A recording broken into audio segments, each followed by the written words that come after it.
Pada penerimaan mahasiswa baru tahun 1999, Kim Yong, Yo Jin-go, mahasiswa teknik mesin tahun ketiga harus menggantikan ketua BEM, Kim Eung-sung, Bae In-hyuk, yang cedera untuk menghubungi mahasiswa baru berprestasi bernama Seo Han-sol, Kim Hye-yoon. Han-sol adalah satu dari 17 mahasiswi yang mendaftar ke jurusan teknik mesin.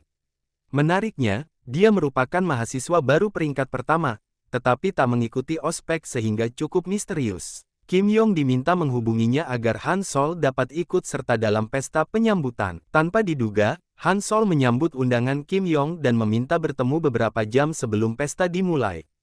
Gadis itu ingin ditemani berkeliling kampus karena melewatkan masa ospek. Pertemuan mereka cukup canggung, tetapi Kim Yong terlihat sudah tertarik sejak bertemu untuk pertama kali. Sebagai senior, Kim Yong membawa Han-sol mengenal klub-klub yang ada di kampus, seperti klub musik dan film.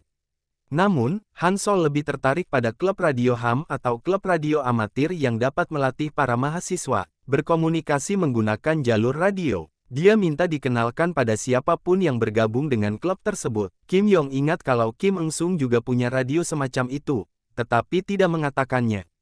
Saat pesta penyambutan, Han-sol mendapat perlakuan tidak menyenangkan dari salah satu senior yang mabuk. Menurut senior itu, gadis seperti Han-sol tidak seharusnya ada di jurusan teknik mesin. Han-sol yang semula diam, lama-lama gerah dan melawan. Dia membuat seniornya itu marah lalu pulang. Kim Yong pun menyusulnya dan mengajak Han-sol makan siang esok hari. Malam itu di bawah gerhana bulan, keduanya berpisah. Kim Yong kemudian pergi menemui Kim Eung-sung guna meminjam radio ham miliknya. Kim Yong tidak langsung memakainya. Dia hanya mengeluarkan radio tersebut dari loker Eung-sung lalu meletakkannya di atas meja. Pemuda tersebut sibuk mengagumi Han-sol yang membuatnya tertarik. Esok harinya saat bertemu di kampus, Han-sol membuat Kim Yong tambah terpesona karena cita-citanya masuk jurusan teknik mesin begitu menyentuh. Saking kagumnya, Kim Yong mengatakan ingin menciumnya sehingga membuat Han-sol terdiam dan bingung. Tak bisa menahan malu, Kim Yong langsung pergi, pura-pura menghampiri Eung-sung yang ada di sana. Kim Yong terlihat malu dan menyesali ucapannya hingga kemudian radio ham milik Eung-sung yang dia simpan di atas meja menyala. Suara gadis terdengar keluar dari radio tersebut dan gadis itu tampak kaget karena radio yang dia gunakan ternyata bisa berfungsi. Kim Yong lantas memperkenalkan diri sebagai mahasiswa Universitas Hanguk. Gadis itu kembali terkejut karena dia juga kuliah di sana, di jurusan sosiologi.